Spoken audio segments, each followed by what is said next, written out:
ayat 4. Pada waktu itu, Deborah seorang nabiah, istri Lapidot, memerintah sebagai hakim atas orang Israel. Masuklah hakim keempat. Ia biasa duduk di bawah pohon korma Deborah antara Ramah dari Betel di pegunungan Efraim. Dan orang Israel menghadap dia untuk berhakim kepadanya. Ayat 4 dan 5, masuklah Deborah. Katakan Deborah. Deborah ini siapa? Dia punya beberapa status yang disebut di 2 ayat ini. Kita baca lagi, pada waktu itu Deborah seorang nabiah. Dia seorang nabiah. Istri Lapidot, dia seorang ibu rumah tangga. Kayaknya suaminya namanya Lapidot, istri Lapidot. Aneh sih nama ini. Memerintah sebagai hakim atas orang Israel. Di ayat 4 saja ada 3 status yang disebutkan. Dia nabiah, dia istri atau ibu rumah tangga, dia adalah seorang hakim. Saya jelaskan dulu, dia adalah seorang nabiah. Dari ayat ini, firman Tuhan hendak mengajarkan pada kita, perempuan yang biasa ini ibu rumah tangga, ternyata berguna hidupnya bagi orang lain. Ini seorang wanita, salah satu perempuan yang dipuji di dalam Alkitab yang jarang disinggung sebenarnya. Orang lebih tahu Maria, paling-paling Sarah, Maria, Marta. Kita yang jarang baca Alkitab seringkali melupakan ada banyak figur wanita yang luar biasa. Salah satunya Deborah, dia seorang nabiah. Dia ini seorang dalam bahasa Inggrisnya prophetess. Saya sebut ini prophetess versus princess. Banyak perempuan ingin jadi princess. Oke sih waktu kecil, mainannya Barbie. Jadi pikirannya hanyalah cantik belaka. Sebenarnya kalau kita punya anak perempuan dari kecil, ajari tujuan. Saya sarankan kalau Anda punya anak kecil perempuan. Dari kecil itu, Anda lebih arahkan matanya untuk menjadi seorang prophetess. Bukan jadi nabi beneran, maksudnya jadi nabi itu jadi berguna. Daripada menjadi seorang princess atau putri di castle mana. Enggak apa-apa kalau dia masih kecil sekali, Snow White lah, Beauty and the Beast. It's okay, tapi kalau dia mulai beranjak dewasa, itu saja yang dia pikirkan, kukunya gimana, lipstiknya. Maka nanti perempuan itu hanya golean atau boneka. Wanita itu kecantikannya dari gunanya, kegunaan usefulness-nya. Saya nggak tahu pak mamanya Deborah ini siapa, tapi saya kagum papa mamanya mendidik dia dengan benar. Ini perempuan cantik loh, istri Lapidot. Kata Lapidot di situ itu makanya nama Lapidot itu aneh di Israel. Makanya para teolog saling berdiskusi bahkan berdebat. Kemungkinan suaminya bukan namanya Lapidot. Kata Lapidot itu artinya lampu, terang. Maksudnya seorang wanita yang very knowledgeable. Seorang perempuan yang extraordinarily knowing and wise. Seorang perempuan yang luar biasa pengetahuannya dan hikmat bijaksananya. Jadi kemungkinan bukan istri Lapidot itu suaminya, tapi lebih kepada gini. Dia istri seseorang, istri rumah tangga, dari keluarga baik-baik, suaminya pun baik. Dan dia seorang ibu rumah tangga yang terang. Istri Lapidot mungkin berkata, bunyinya begini, a very brilliant housewife. Padahal zaman itu, sebelum era Kartini, wanita tidak mengecap pendidikan. Jadi perempuan ini otodidak. Dia bukan tipe orang yang selalu lihat hanya arsiteknya. Dia memperhatikan tubuhnya, makanya dia istri seseorang. Suaminya bisa bangga, seperti Mazmur, seperti Amsal 31. The Proverbs 31 lady. Seseorang yang berbenah diri. Mungkin dia selalu make up-an. Bukan untuk berlebihan, tapi untuk menghargai tubuh atau badan. Tapi dia dikenal karena Lapidotnya.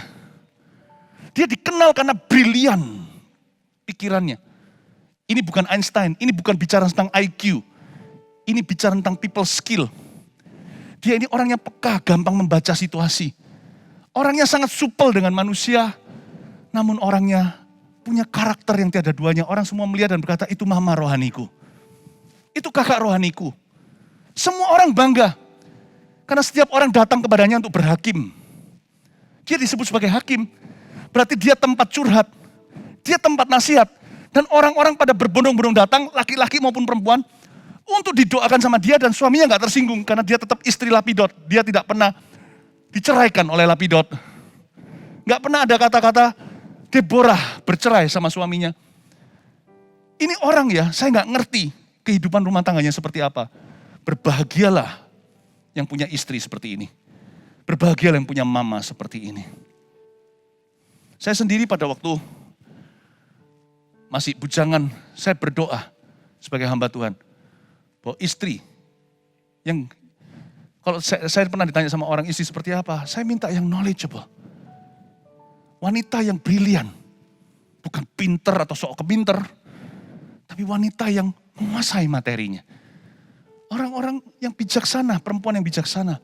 Yang bisa membagikan makanan ke keluarganya. Yang bisa mendukung dan mengerti panggilan suaminya.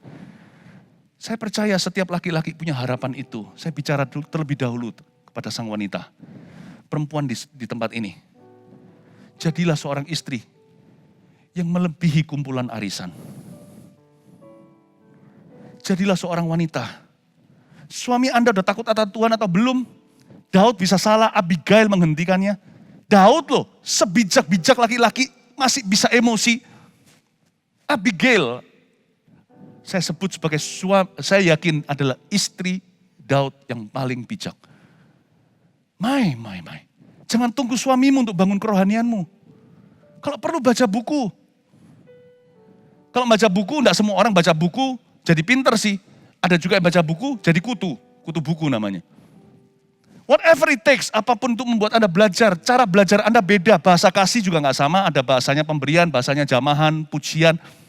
Tapi ada cara belajar yang juga tidak sama, ada orang tertentu baca lewat buku, ada orang tertentu dengan mengembangkan pengetahuannya dengan terlibat dalam aktivitas-aktivitas, menguasai dan bicara dengan orang, pokoknya, timba terus ilmu sekalipun Anda sudah lewat zaman kuliah. Belajar selain mendandani diri. Jadilah seorang istri lapidot, seorang perempuan yang brilian, seorang perempuan yang luar biasa pengetahuan, dan bertambah-tambah bijaksana tanpa ubanan kepalanya. Saya rasa Deborah ini seorang wanita yang cantik luar dalam. Dia nggak cantik seperti Miss Universe, dia bukan kontestan kecantikan, tapi semua orang pasti setuju di zaman itu. Seorang wanita yang enak dilihat, dan jauh lebih enak didengarkan ketika dia ucapkan sesuatu dari mulutnya. Semua orang jadi teduh. Jangan jadi gossiper. Saya berdoa istri-istri bangkit di gereja ini jadi pengaruh. Cepat lambat ya, suami Anda yang belum kenal Tuhan akan dimenangkan tanpa banyak bicara. Imanmu akan menguduskan mereka, niscaya anak-anakmu pun kudus. Saya berdoa, setiap perempuan di dalam gereja Mawar Sharon tercinta, menjadi wanita-wanita aset dalam kerajaan Allah dan dalam masyarakat kita. Orang-orang yang tidak nambah masalah. Orang-orang yang tidak gampang sedikit-sedikit di forward semua yang hoax. Orang-orang yang tidak kepo rohani. Perempuan yang tahan diri dan berkata, ini perlu atau tidak. Nggak perlu Anda bijaksana semalam, Deborah juga bertumbuh. Tapi lama-lama semua orang bisa lihat pengaruhnya. Orang ini memang perempuan yang patut dan layak. Kita cari nasihat daripadanya. Suamimu akan datang padamu dan berkata, mama atau sayangku, gak tahu manggil apa itu istrinya. Menurut kamu gimana? Padahal dia gak terlibat dalam bisnisnya. Tapi dia yang mengenal hati suaminya. Papa jangan tergesa-gesa. Jangan cepat-cepat masuk kepada sesuatu yang belum tahu. Ujung ke ujungnya tuh hulu hilirnya gak ngerti. Cuman taunya profitnya saja, jangan-jangan nanti tertipu. Itu suami ngerti sendiri waktu duduk di meja direksi. Saya rasa kita gak masuk ke proyek spekulasi. Istri-istri bijaksana, tempat nasihat dan tempat curhat. Suaminya ngomong sesuatu, dengarkan. Daripada nanti dia cerita sama orang lain. Dengarkan, listen well, listen good. Gak perlu ngomong sesuatu, doakan dulu. Nanti suaminya tidur, doakan. Gak usah ditumpangin tangan kepalanya. Nanti dia terjaga, apa-apaan. Mungkin kalau suaminya gak terlalu rohani, Anda diam-diam doakan, quietly. Pray for your husband. Terus besok Anda berikan masukan. Istri lapidot. Saya ngomong gini, gak usah nunggu sampai suami Anda rohani. Justru istri itu pengaruh luar biasa. Ada banyak sekali tokoh-tokoh di Alkitab, dimulai dari wanita, tak terkecuali hakim keempat, hakim kelima, baru cowoknya muncul, yaitu Barak. Itu pun bukan suaminya.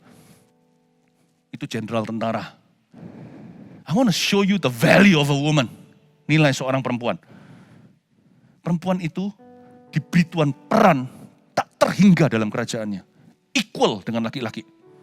Cuman beda role, fungsi, dan lokasinya. Tempatkan dirimu dalam penundukan yang benar. Namun jangan pernah membatasi dirimu hanya karena Anda punya peran itu menundukkan diri. Bukan berarti karuniamu berhenti. Ingatlah si Deborah, dia seorang hakim atau perdana menteri. Tapi dia istri seseorang yang menundukkan diri. What a mighty, mighty and beautiful woman of God she was. Saya berdoa sebagai gembala sidangmu. Setiap perempuan di tempat ini, di gereja yang saya gembalakan, kami membeberkan karpet merah untuk pelayanan wanita. I'm a great believer in woman ministry. Saya percaya dan yakin sepenuhnya terhadap pelayanan perempuan. Bukan berarti hanya pertemuan wanita atau woman fellowship loh ya. Saya bicara women ministry among men, di antara pria. Ada pelayanan-pelayanan yang dijalankan oleh perempuan dan wanita sesuai dengan karunia dan talenta mereka. Gereja ini terbuka, membeberkan karpet merah kepada perempuan-perempuan yang menundukkan diri di rumah. Tapi yang bersinar tegar terang, bahkan talenta atau karunianya bisa melebihi laki-laki. You are welcome home in this place. Kasih tepuk tangan untuk Tuhan Yesus dan untuk setiap perempuan yang Tuhan percayakan dalam pengembalaan kita. Haleluya.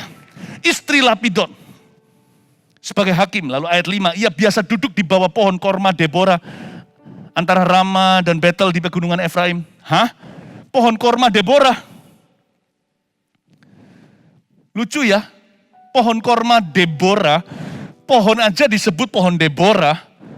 Saya tunjukkan di sini korelasi hubungan antara fungsi, bukan posisi, hingga jadi reputasi. Saya sudah bicara lewat.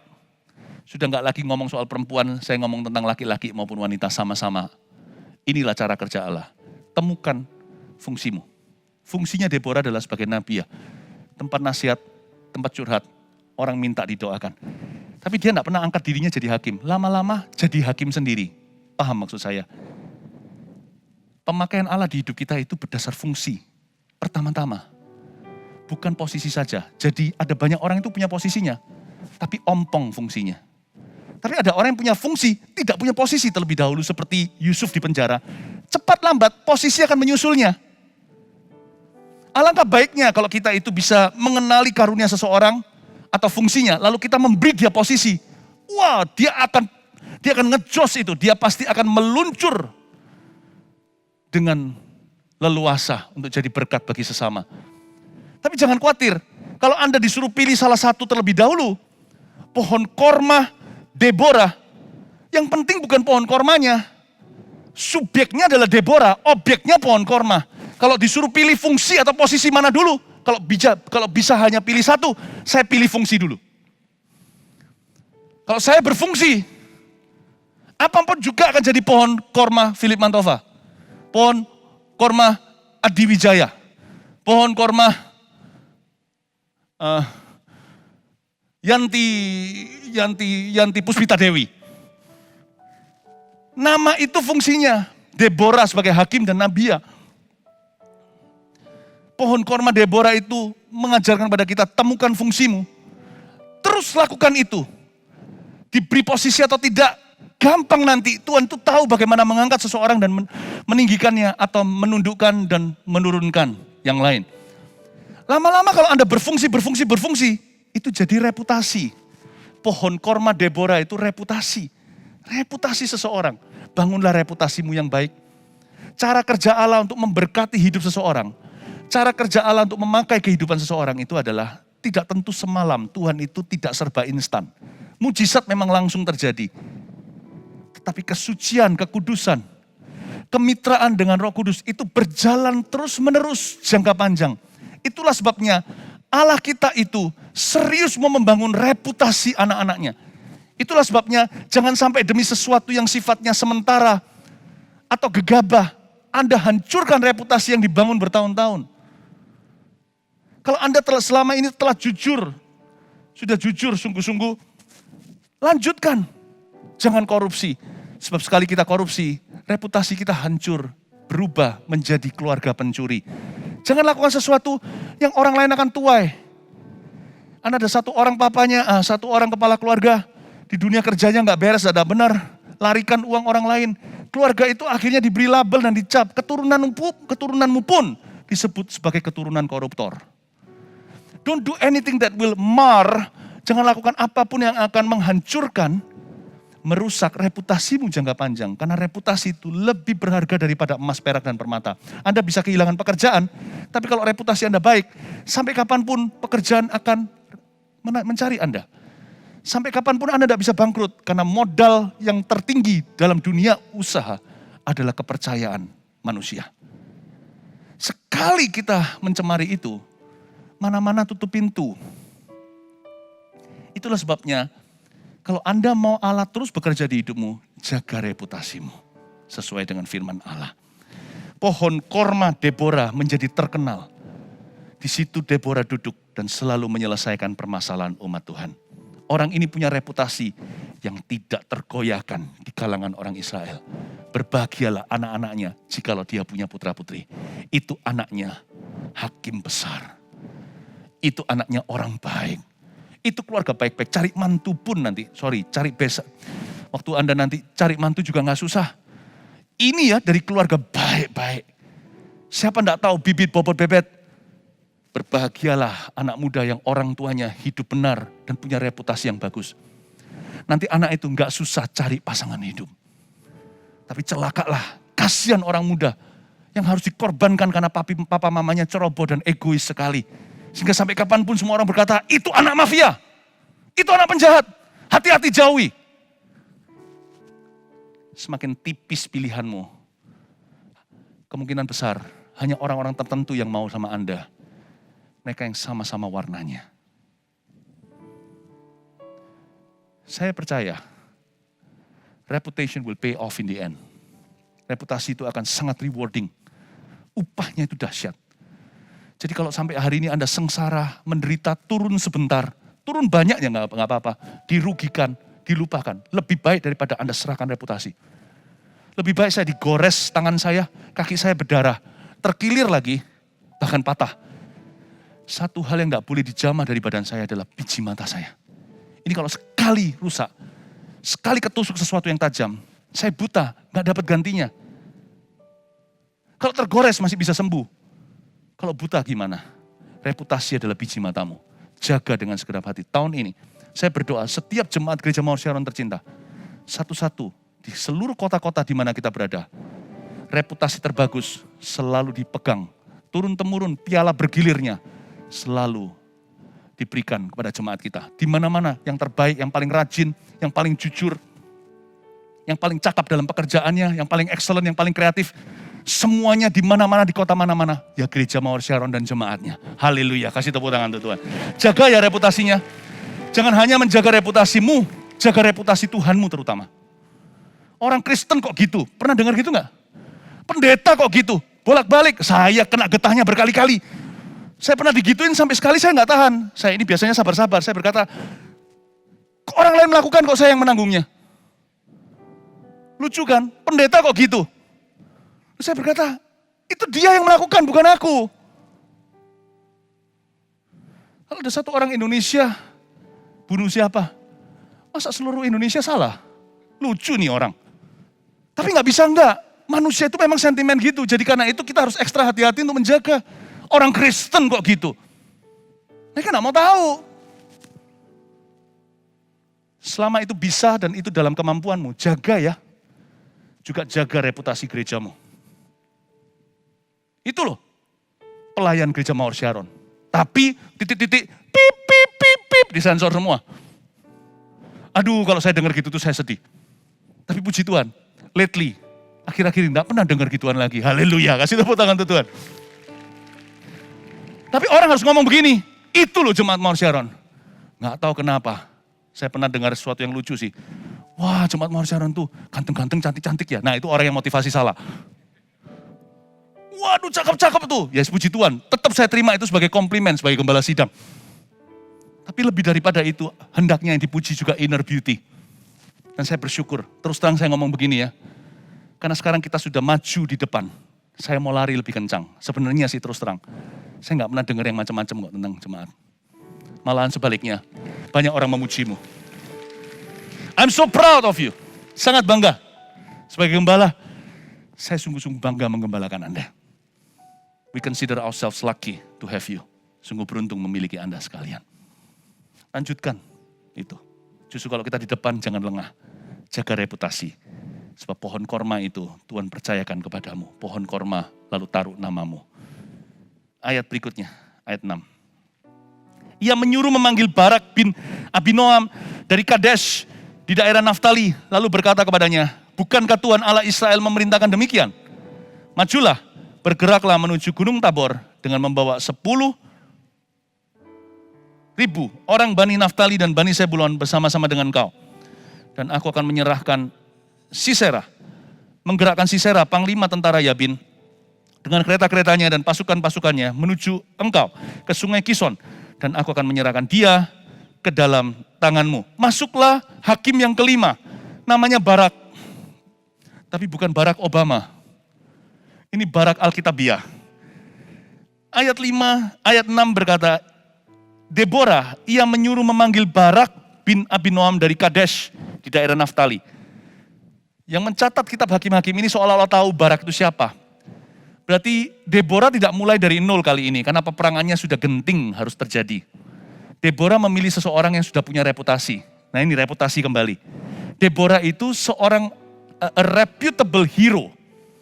Dia itu seorang pahlawan yang sudah dikenal di desa-desa situ sebagai pejuang kemerdekaan. Semua orang tahu bahwa dia itu cinta Israel, dan dia itu sudah melakukan perlawanan kepada Raja Yabin, tapi belum mengalami pengurapan. Jadi kadang-kadang Tuhan kalau mau memakai hidup seseorang itu tidak tentu langsung big ya. Dimulai dengan kecil-kecilan atau humble beginning dulu. Sebelum kita lihat api, sebentar lagi akan terjadi api kemuliaan Allah, kemenangan ajaib terjadi, tapi sebelumnya sudah ada orang dulu yang menyiapkan kayu.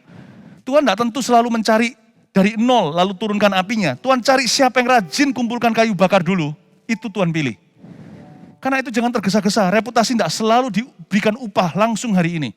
Tapi kalau Anda bangun pelan-pelan, ketika promosi tiba, orang pertama dalam antriannya adalah orang yang mengumpulkan kayu bakar atau mempersiapkan diri. Ketara dari cara pencatatan tentang Barak.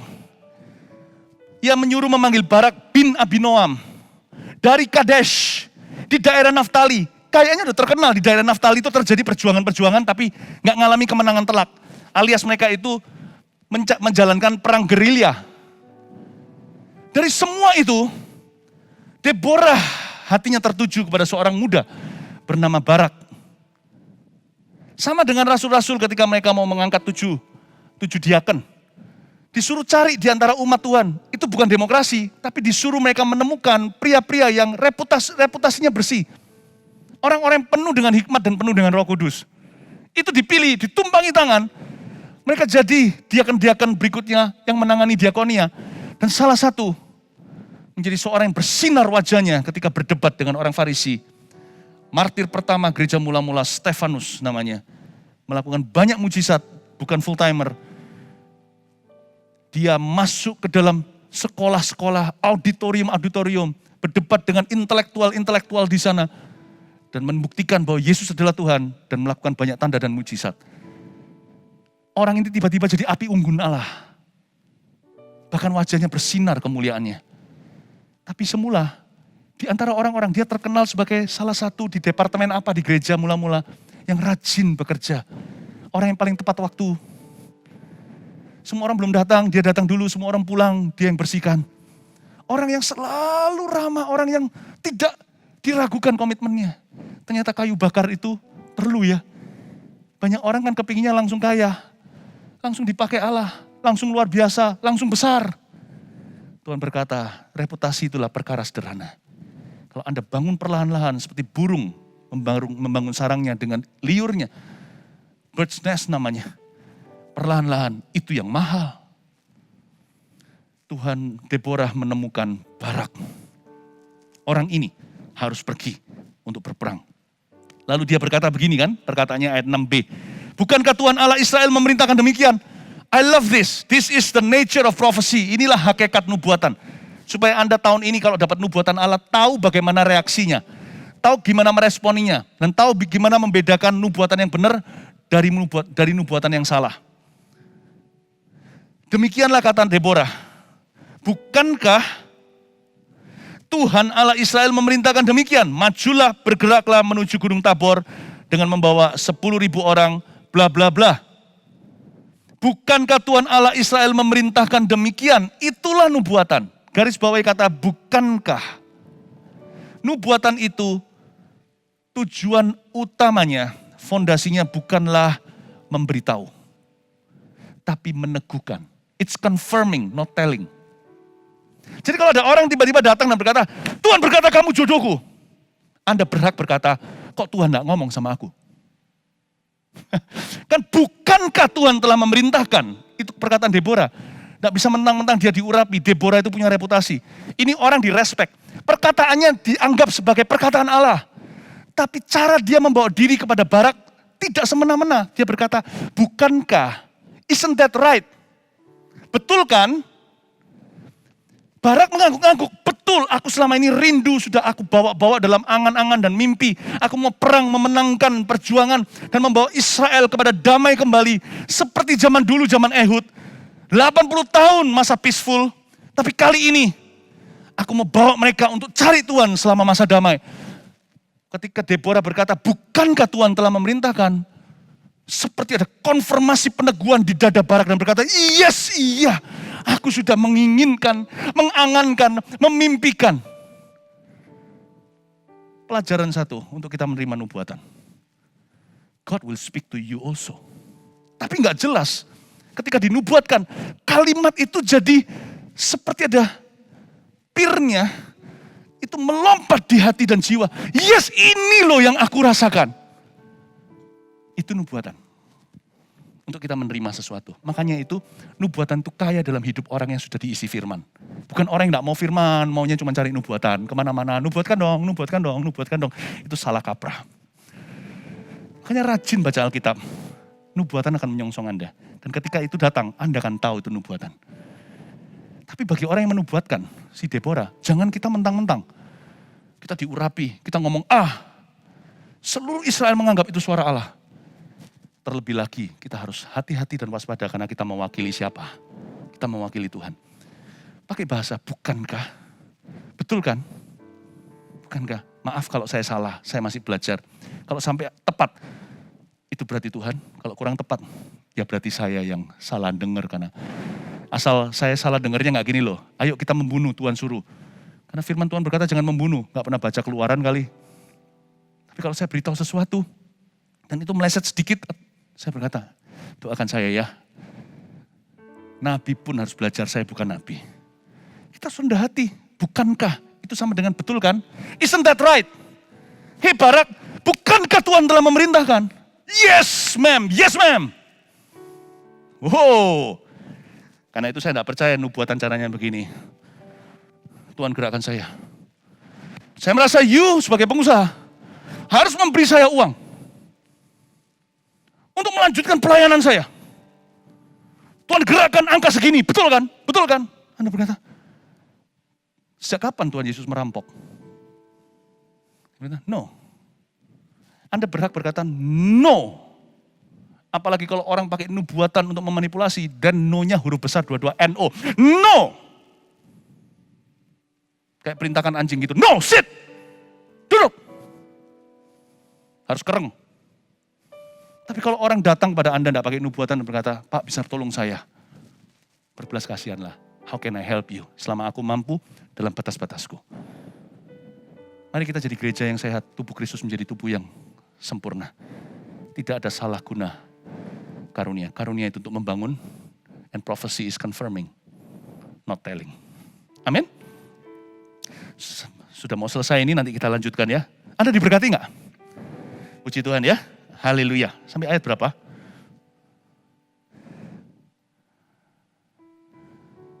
Ya, dan aku akan menggerakkan Sisera panglima tentara Yabin, ayat 7, dengan kereta-keretanya dan pasukan-pasukannya menuju engkau ke sungai Kison dan aku akan menyerahkan dia ke dalam tanganmu. Sampai saya ayat 7 aja saya jelaskan ini. Tuhan menggerakkan Sisera. Bukankah Sisera itu musuhnya orang Israel? Kok Tuhan yang gerakkan? Dari sini saya mau beritahu Bapak Ibu Saudara yang punya masalah. Tuhan pegang kendali atas masalahmu. Ya, Tuhan bisa gerakkan Sisera loh. Panglima yang akan habisi Israel itu Tuhan yang gerakkan. Dan Tuhan akan menggerakkan, ini nubuatan yang saya berikan sebagai penutupan. Tuhan akan menggerakkan musuh-musuhmu demi keuntunganmu. Dia gerakkan Sisera untuk jatuh ke tangannya Barak dan Deborah. Tuhan bekerja sama dalam segala perkara mendatangkan kebaikan bagi orang percaya, bagi orang yang mengasihi Tuhan. So don't worry, jangan ada di sini yang kecewa dan putus asa. Bahwa apapun yang Anda lakukan sekarang, sekalipun sekarang kita belum bisa melihat cara Tuhan, cara kerja Tuhan. Cara kerja Allah seringkali tak terselami. Tapi percayalah nubuatan ini. Bahwa Tuhan menggerakkan bahkan masalah yang Anda alami demi kebaikanmu. Karena Sisera, panglima, raja dari Hasor itu, bahkan di tangan Tuhan untuk bisa setir ke kiri maupun ke kanan. Dan Tuhan setir persis untuk menghadapi. Barak dan Deborah tentunya takut dan ngeri kalau mereka tidak punya mata iman. Lihat donat itu lubangnya. Mereka lihat kalau Tuhan kok gerakkan mereka melawan kami. Jumlah tentara mereka, hitung sendiri tanknya itu ada 900 hampir 1000. Itu mati. Zaman dulu itu kereta kuda kenapa ditakuti? Karena di ujung-ujung roda-rodanya itu ada besi yang begini. Dan mereka semuanya bangsa Israel itu tentara trups atau tentara jalan. Dan itu kalau kena begini aja nggak usah perang, nggak usah tang ding dong pedang, nggak usah. Kaki mereka putus semua. Jadi 1000 kereta itu bisa habisi 10.000 orang dengan mudah. Dan ketika dibawa Tuhan semua ke lembah, menghadapi mereka, harusnya mereka semua komplain dan berkata, kok Tuhan gerakkan masalah melawan aku. Tunggu dulu, digerakkan semuanya supaya tumpasnya sekaligus. Dan hari itu Tuhan menggerakkan musuh untuk jatuh ke tangan orang percaya. Inilah nubuatan. Even in your problems, God is still in control. Dan Tuhan sedang merancangkan persoalanmu jadi kemuliaan. Haleluya, berikan tepuk tangan bagi Tuhan. I want to see Jesus.